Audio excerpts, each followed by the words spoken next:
Baik, Assalamualaikum warahmatullahi wabarakatuh. Mahasiswa tingkat 2 kebidanan yang saat ini akan melaksanakan praktik klinik kebidanan komunitas ya. Hari ini Ibu akan menyampaikan materi tentang pemberdayaan masyarakat. Sebenarnya kalau di praktik klinik kebidanan komunitas yang dilaksanakan oleh YATSI ini, mungkin pemberdayaan masyarakat ini tidak terlalu dipraktikkan oleh Anda.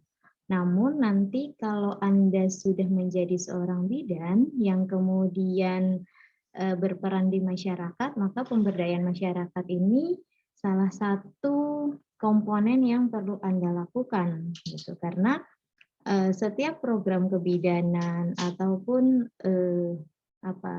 asuhan-asuhan yang diberikan oleh bidan di komunitas itu akan melibatkan banyak orang. Dalam hal ini masyarakat ya, tokoh masyarakat itu misalnya RT, RW, ibu kader. Biasanya ibu RT dan ibu RW ini akan otomatis menjadi ibu kader atau ibu-ibu PKK atau pihak kelurahan, camat, dan sebagainya. Nah, Anda harus bisa membangun komunikasi kepada tokoh-tokoh masyarakat tersebut. Jadi, mulai dari sekarang Anda harus bisa belajar ya, belajar membina hubungan, belajar komunikasi, belajar lebih dewasa, belajar bisa menghandle sebuah permasalahan kalau di masyarakat itu seperti apa. Nanti kan Anda akan berhubungan dengan Pak Lurah, Pak RT, Pak RW, seperti itu ya. Dalam artian supaya mensukseskan program kesehatan yang kalian usung atau yang puskesmas usung gitu. Misalnya puskesmas punya program kelas ibu hamil. Nah, kalau ini Anda tidak berkomunikasi dengan ibu kader, dengan ibu RT atau ibu RW, nggak akan ada ibu hamil yang datang ke kelas yang Anda adakan gitu. Jadi Anda komunikasi dulu. Anda lakukan pendataan dulu ya. Nah, pendataan itu juga termasuk melibatkan unsur-unsur di masyarakat. Jadi pemberdayaan masyarakat itu sangat penting untuk Anda pelajari. Nah, tapi kembali lagi Ibu tekankan bahwa di praktek klinik kebidanan komunitas yang nanti akan Anda lakukan pada bulan Agustus September ini, pemberdayaan masyarakat ini tidak terlalu teraplikasi karena Anda kan hanya cari satu kasus dan itu intervensi kebidanannya pun hanya berbasis keluarga. Namun tetap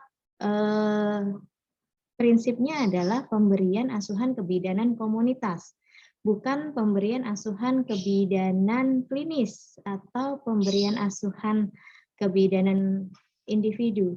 Jadi kalau nanti masalahnya itu Anda lihat pada anak, ya, nah, misalnya Anda ketemu dengan kasus anak yang tidak mau makan, berarti yang perlu diedukasi ya ada ibunya. Kemudian intervensinya apa? Intervensinya mungkin Anda bisa memberikan contoh bagaimana ibu mengelola menu yang sehat. Jadi Anda berikan contoh menu 1 minggu tuh apa sih dari masakan-masakan sederhana. Misalnya hari Senin sayur bayam, tahu dengan telur, dibacem misalnya. Hari Selasanya ada sayur sop dengan bakso atau lauknya bisa tempe goreng dengan ikan goreng seperti itu. Jadi intervensinya berbasis masyarakat dan komunitas, bukan berbasis klinik. Misalnya anak yang nggak mau makan kasih aja vitamin, enggak ya. Jadi vitamin itu kalau sudah berbasis individu dan klinis, betul dikasih vitamin. Tapi kalau berbasis masyarakat, berbasis komunitas, berarti kita minta ibunya untuk lebih bervariasi dalam membuat makanan, mengajari ibunya menyusun menu yang sehat dari masakan-masakan sederhana, nggak harus mahal-mahal, misalnya harus daging. Daging pun kadang anak tidak doyan karena keras, belum bisa mengunyah ya, belum bisa mengunyah dengan baik. Jadi manfaatkan unsur-unsur jenis makanan yang sesuai dengan keluarga, yang nantinya itu berikan kepada ibu. Itu ya contoh salah satu pemberdayaan masyarakat berbasis keluarga. Oke, kita bicara tentang definisi pemberdayaan masyarakat adalah suatu upaya atau proses untuk menumbuhkan kesadaran. Jadi Anda tuh harus ngasih tahu, harus ngomong. Jadi orang lain itu sadar, mau ya, kemauan dan kemampuan masyarakat dalam mengenali, mengatasi, memelihara, melindungi dan meningkatkan kesejahteraan mereka sendiri. Nah, saat ini sedang COVID. Nggak usah jauh-jauh, di rumah saya juga banyak masyarakat atau warga yang masih belum menggunakan masker. Oke, kata mereka, ya nggak apa-apa, saya kan di rumah, jadi nggak pakai masker. Tapi kalau pergi saya pakai masker. Padahal ini klaster keluarga juga tinggi. Kadang kita merasa bahwa, oh ini keluarga saya, oh ini tetangga saya. Nggak mungkin lah dia kena COVID gitu kan, atau dia menularkan COVID, tapi itu harus hati-hati. Kalau memang dipastikan bahwa orang tersebut tidak kemana-mana, hanya di rumah saja sih nggak apa-apa. Tapi kalau sudah bepergian, bekerja, keluar daerah, itu harus diperhatikan lagi. Terutama kalau ada yang tanda gejala panas, ya batuk pilek, ya itu harus tetap pakai masker. Nah, jadi pemberdayaan masyarakat ini adalah upaya atau proses bagi kita untuk membantu masyarakat itu mengenali, menyadari bahwa oh saat ini pandemi, maka dari itu 3M harus tetap dilakukan, pakai masker, menjauhi atau menjaga jarak, atau sering mencuci tangan, gitu ya. Tapi kalau nanti hubungannya dengan asuhan kebidanan, ya kembali lagi bahwa misalnya dalam satu daerah diketahui bahwa ibu hamilnya banyak ya, misalnya satu RW, ibu hamilnya ada 10. Nah, ternyata jarang memeriksakan diri ke puskesmas. Nah, ini perlu kita melakukan proses upaya untuk meningkatkan kesadaran ibu hamil supaya mereka memeriksakan diri ke puskesmas minimal 6 kali selama kehamilannya. Nah, itu nanti kan berhubungan juga dengan komponen masyarakat seperti kader, ibu RT, ibu RW yang nantinya kalau bulan ini ngecek nih, misalnya ibu sudah periksa belum, ayo diantar ke puskesmas. Sejauh itu untuk petugas kesehatan di masyarakat gitu ya. Jadi ibu kader, ibu RT, ibu RW itu sebenarnya orang-orang yang sibuk kalau memang kesehatan berbasis masyarakatnya sudah berjalan.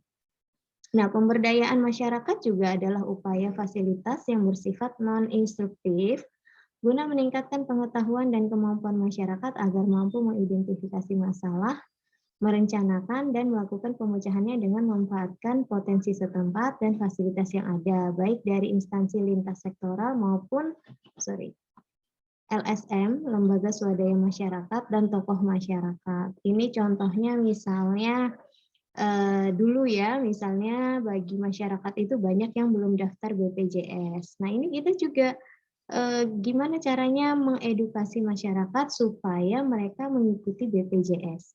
Bahkan sekarang pun bagi masyarakat yang pendapatannya kurang, itu untuk daftar kartu KIS yang gratis saja agak males ya.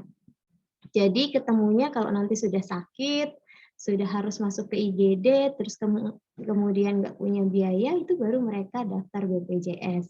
Nanti setelah selesai sakit, BPJS-nya itu tidak diurus lagi.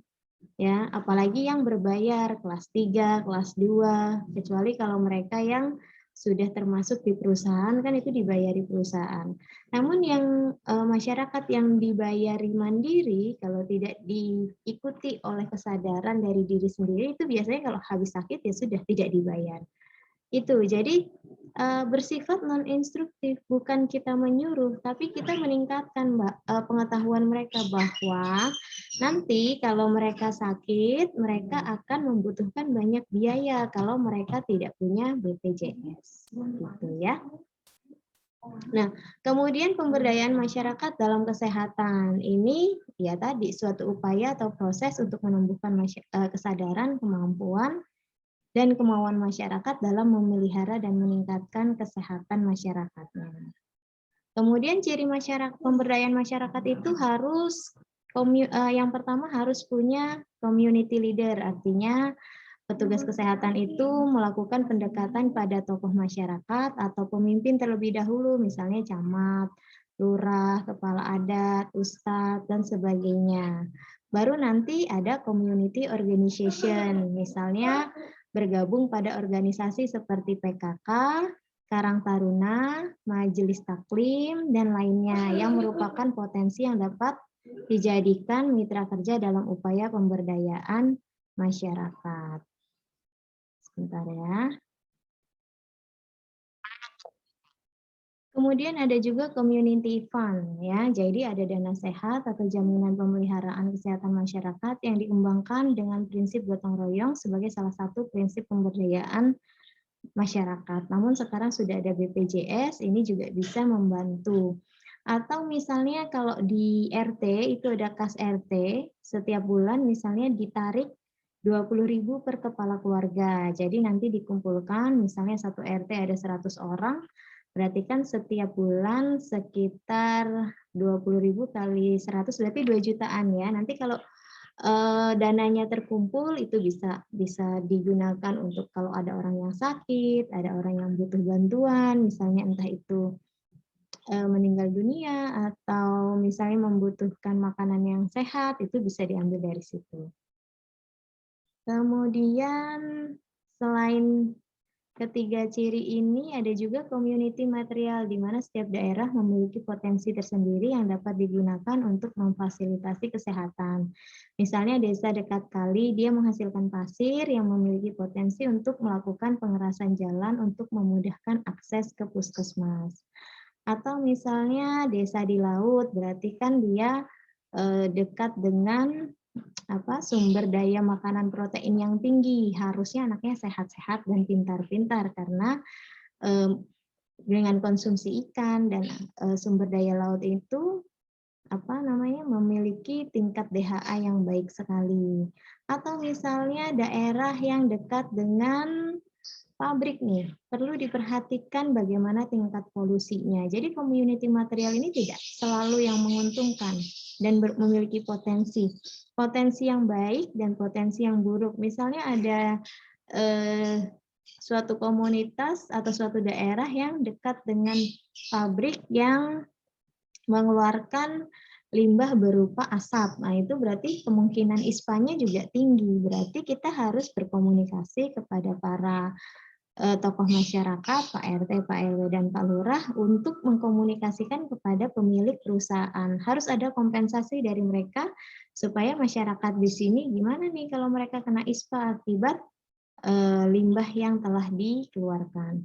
Kemudian community knowledge, bagaimana pemberdayaan ini bertujuan untuk meningkatkan pengetahuan masyarakat dengan berbagai penyuluhan kesehatan yang menggunakan pendekatan community-based health education. Jadi sebenarnya untuk meningkatkan kesadaran masyarakat, kita perlu banyak sekali melakukan edukasi. Saat ini edukasi tentang COVID, tentang pencegahan COVID, tentang dampak COVID itu sangat sangat dibutuhkan oleh masyarakat meskipun mungkin saat ini sudah dalam fase kebosanan ya.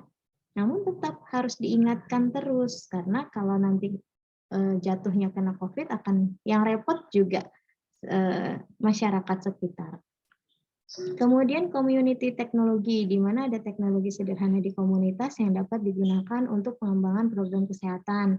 Misalnya penyaringan air dengan pasir atau atau arang. Ini bagi mungkin desa yang dekat kali, kemudian memiliki sumber daya yang melimpah terkait dengan air. Bisa juga ada yang misalnya nih dalam satu daerah itu ibu menyusuinya banyak. Nah, nanti kita bisa patungan untuk penyewaan kulkas yang memiliki freezer supaya nanti kalau ibu-ibu yang menyusui dan bekerja tidak punya kulkas itu bisa simpan ASI di dekat posyandu seperti itu. Jadi ada teknologi komunitas di mana teknologi ini memfasilitasi kebutuhan kesehatan masyarakat secara umum. Jadi ada yang namanya Bank ASI ya kalau di posyandu. Jadi kalau posyandunya punya dana, beli kulkas, nanti kalau ibu-ibu yang tidak punya kulkas ingin menyimpan kelebihan ASI-nya bisa di situ, atau berbagi nanti kalau misalnya ada ibu menyusui yang tidak mampu bukan tidak mampu ya, artinya mengalami kesulitan dalam pemberian ASI, itu bisa berbagi. Cuma itu harus hati-hati ya, karena nanti ada anak sepersusuan gitu. Jadi memang harus ada pengelolanya tersendiri. Kemudian tujuan pemberdayaan masyarakat itu harusnya satu, bisa memperbaiki kelembagaan atau better institution. Dengan adanya berbagai kegiatan yang dilakukan terkait dengan pemberdayaan masyarakat, maka diharapkan perbaikan lembaga termasuk pengembangan jaringan kemitraan usaha, misalnya hubungan antara petugas kesehatan dalam hal ini misalnya bisa diwakili oleh puskesmas dengan kelurahan dan dengan masyarakat, tokoh masyarakat di bawah seperti tingkat RT, tingkat RW itu baik ya. Jadi kalau ada apa-apa misalnya warga di RT 1 ada yang mengalami demam berdarah, itu bisa dilakukan rujukan dengan baik, nanti di tingkat masyarakat bisa dilakukan fogging, bisa dilakukan kerja bakti untuk melaksanakan 3M, menguras ya, atau mengubur, membersihkan tempat-tempat yang sekiranya menjadi sarang nyamuk ya. Kemudian perbaikan usaha. Jadi kalau terjadinya pemberdayaan masyarakat, ini harapannya ada perbaikan pendidikan juga. Dalam hal ini adalah semangat belajar sehingga bisa memperbaiki akses bisnis litas ya, kegiatan dan bisa memberikan income kepada masyarakatnya. Jadi terdapat juga perbaikan pendapatan atau better income. Jadi perbaikan bisnis, perbaikan kesehatan diharapkan akan dapat memperbaiki pendapatan yang diperolehnya termasuk pendapatan keluarga dan masyarakat ya. Jadi pemberdayaan masyarakat tidak hanya dalam bidang kesehatan ya, dalam bidang pendidikan, dalam bidang ekonomi seperti itu. Kemudian juga perbaikan lingkungan, di mana kalau kita memberikan informasi bahwa lingkungan yang bersih itu dapat menjaga kesehatan masyarakat, maka masyarakat akan menjaga lingkungannya dengan baik dan meminimalisir kerusakan lingkungan yang disebabkan oleh limbah atau kemiskinan atau pendapatan yang terbatas. Nah, mungkin ini nanti tatanannya itu bagaimana RT, RW, dan lurahnya bisa bekerja sama supaya lingkungan kumuh misalnya. Contoh misalnya di bantaran kali itu dapat direlokasi. Ya, itu kalau memang ada daerah-daerah yang memiliki slum area atau lingkungan yang kumuh ya. Atau misalnya limbah, akan ada beberapa masyarakat yang hidupnya dari limbah ya. Mohon maaf misalnya pemulung, kemudian orang-orang yang tidak bisa bekerja dengan baik, kemudian memanfaatkan untuk merecycle bahan-bahan yang sudah tidak digunakan, itu kan juga lumayan ya. Jadi kalau kita bisa mengatur hal itu, nanti bisa menciptakan better environment, termasuk juga better living atau perbaikan kehidupan, di mana jika masyarakat itu sudah berdaya, maka tingkat pendapatannya, keadaan lingkungannya diharapkan baik dan nantinya berimpact kepada kesehatannya. Kemudian menjadilah better community atau perbaikan masyarakat, di mana masyarakat yang hidup pada lingkungan yang baik memiliki lingkungan fisik dan sosial yang baik, sehingga tingkat kehidupan masyarakatnya juga baik. Nah, prinsip pemberdayaan masyarakat itu yang pertama adalah kesetaraan, di mana pemberdayaan masyarakat itu sejajar ya, semua program-program itu wajib diikuti. Contohnya kayak sekarang misalnya vaksin COVID. Semua lapisan masyarakat sebenarnya bisa berhak mendapatkan vaksinasi tersebut, namun programnya beda-beda. Kalau yang dari Dinas Kesehatan Kota itu programnya hanya untuk masyarakat yang punya KTP kota, laki-laki, perempuan, jika dia usianya masuk dalam vaksinasi COVID, dia akan dilayani. Namun ada juga program yang lain, misalnya program dari Dinas Kesehatan Provinsi, itu di mana ada yang lintas KTP, misalnya ada warga yang mencari misalnya bekerjanya di Tangerang tapi KTP-nya di Brebes atau di Pemalang, itu juga bisa divaksin, tapi tentu dengan program yang lain, itu melalui Polsek Polri ya. Jadi ada perbedaan program yang berjalan. Kita juga tidak bisa misalnya kok dinas kota tidak memberikan program yang sama. Sebenarnya bisa, tetapi dengan tambahan surat keterangan bahwa yang bersangkutan itu bekerja di kota, seperti itu ya. Tapi kan itu berarti memerlukan syarat yang lain dibandingkan masyarakat yang memiliki KTP Kota Tangerang. Kemudian dinamika yang dibangun adalah hubungan kesetaraan dalam mengembangkan mekanisme berbagai pengetahuan, pengalaman, serta keahlian satu sama lain. Masing-masing saling mengakui kelebihan dan kekurangan sehingga terjadi proses saling belajar.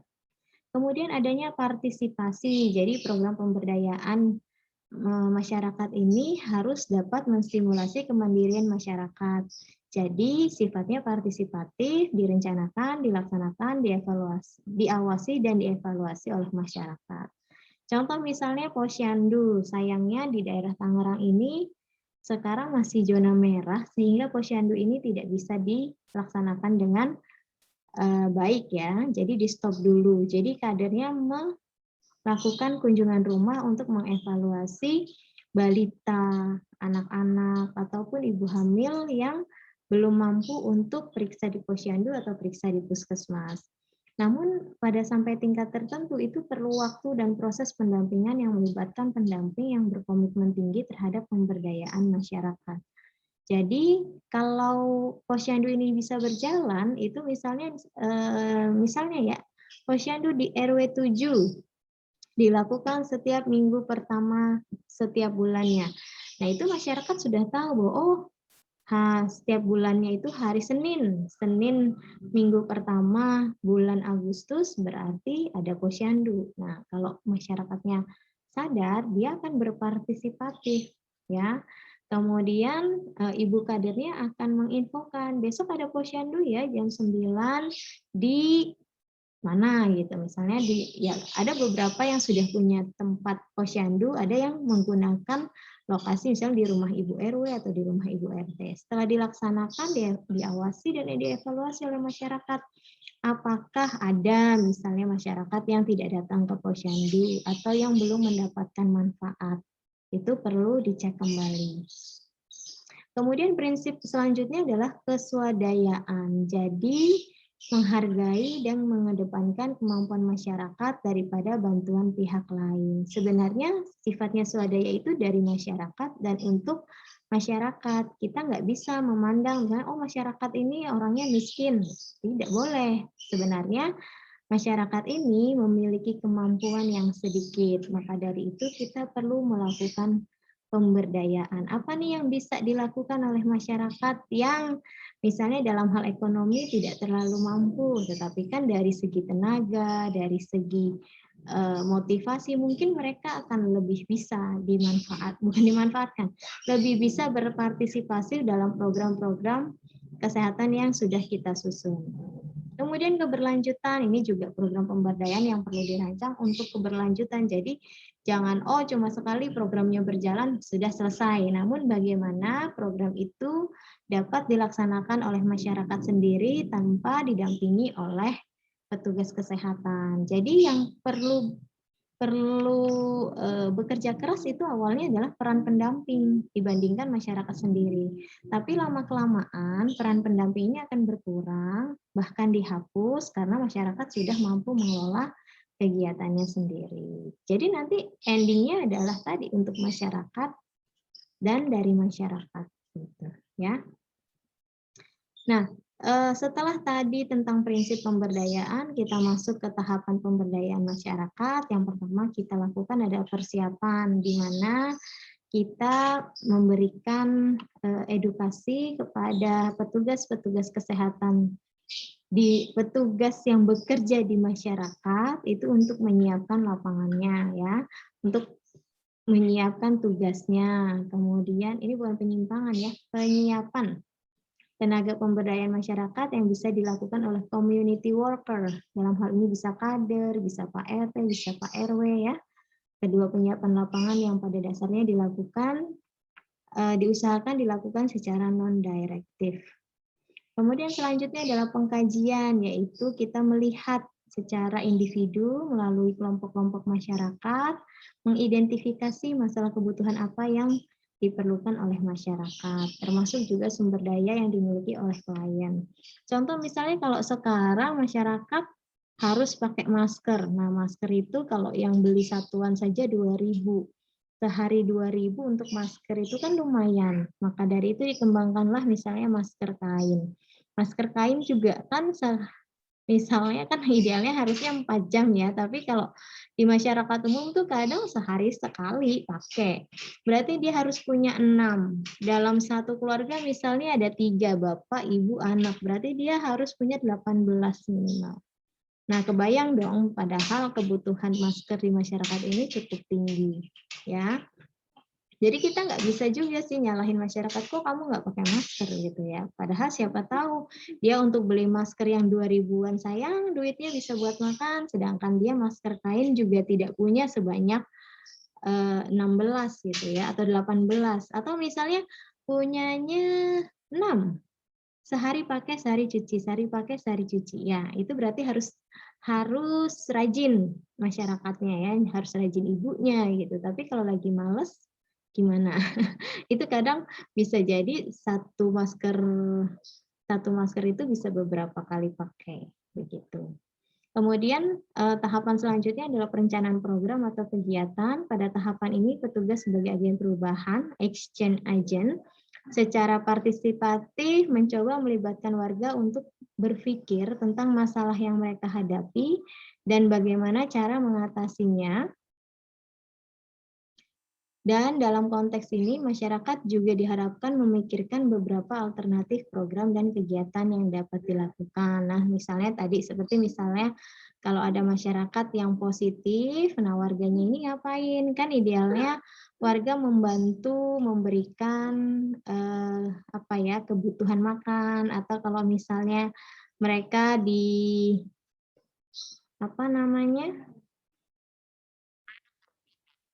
kalau misalnya di dalam suatu rumah, dalam satu keluarga itu air galonnya habis, nah bagaimana? Berarti kan dia akan minta tolong kepada tetangganya, kepada Pak RT, Pak RW yang mungkin membelikan air galon yang kemudian nanti uangnya bisa ditransfer atau ditaruh di tempat yang sudah disepakati, misalnya di depan pintu atau bagaimana gitu. Jadi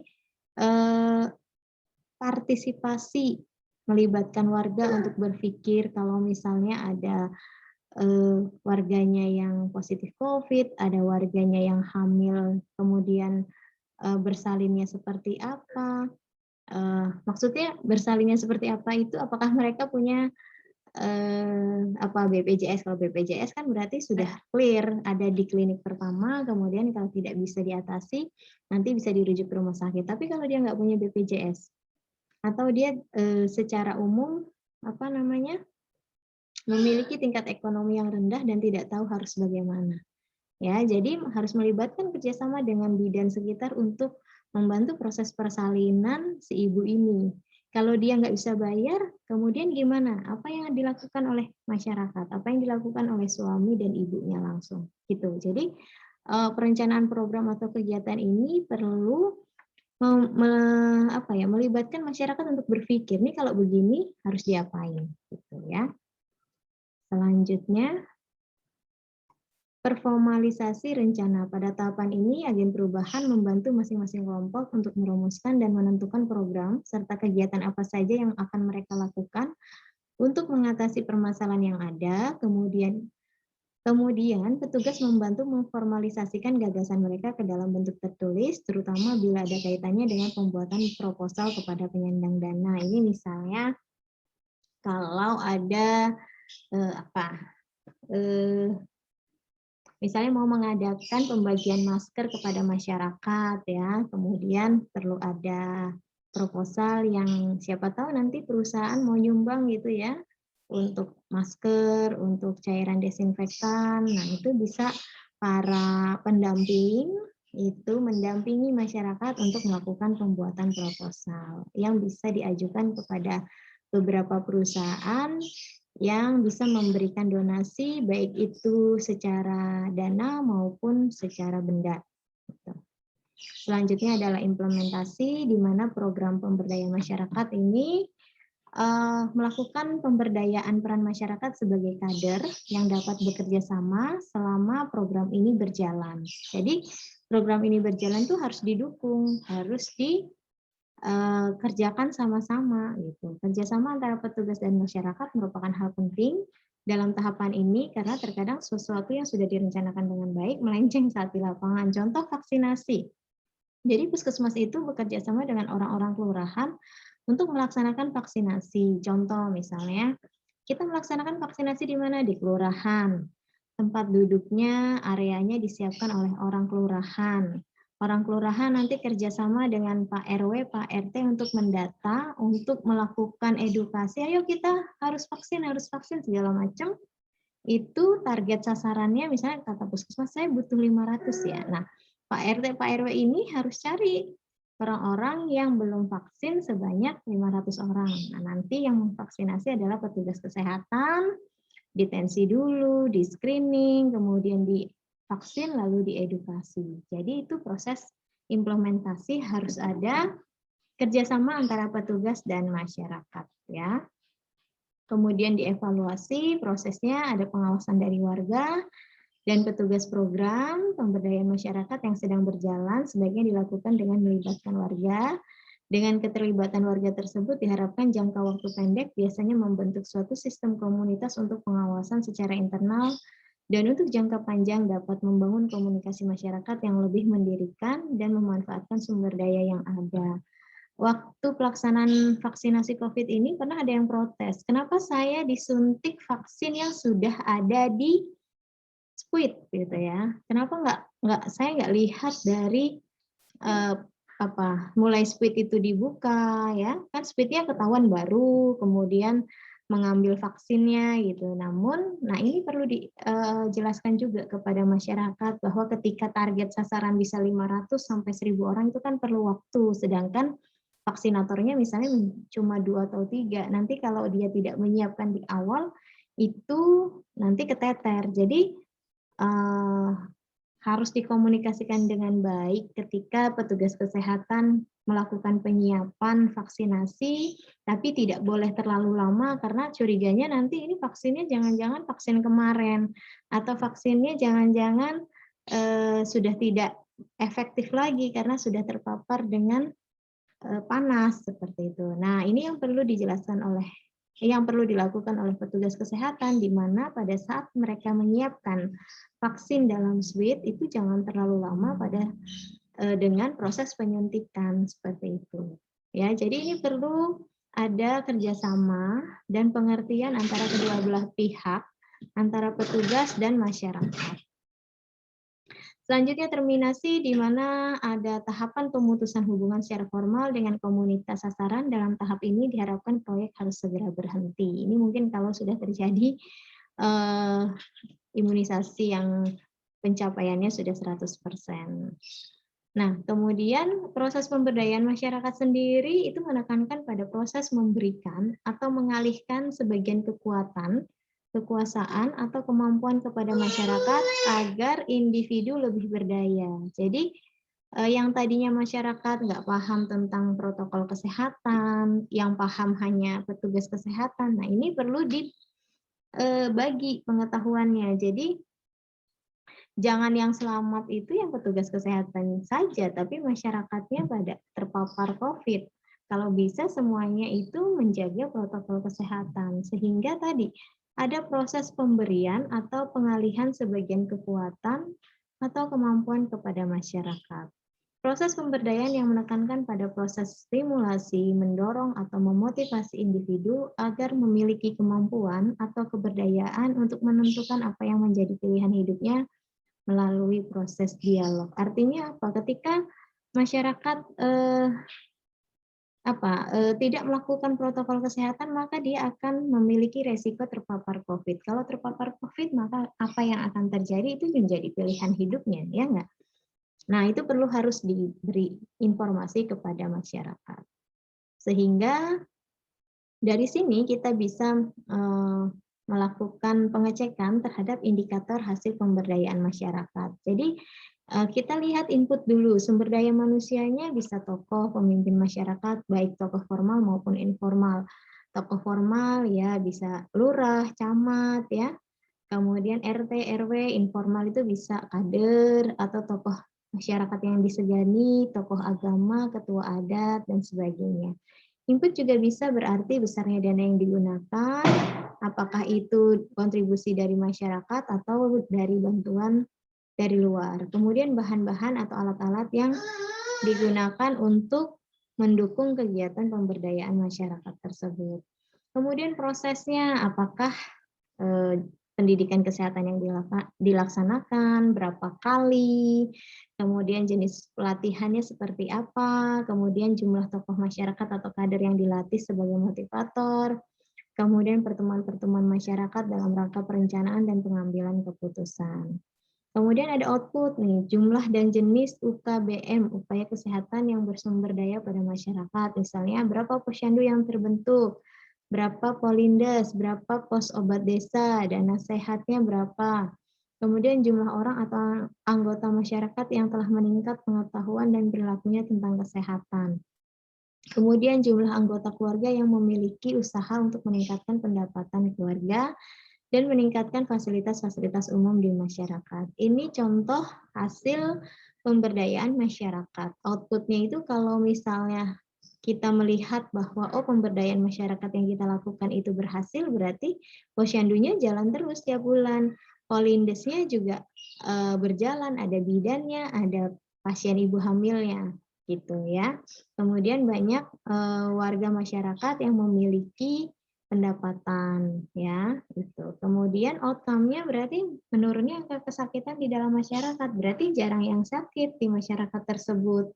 Kemudian menurunnya angka kematian, menurunnya angka kelahiran, berarti KB-nya berhasil dan meningkatnya status gizi anak balita dalam masyarakat. Tidak ada yang stunting, tidak ada anak yang tidak mau makan ya. Jadi itu hasil yang diharapkan ketika pemberdayaan masyarakat ini berhasil dilakukan oleh tim kesehatan.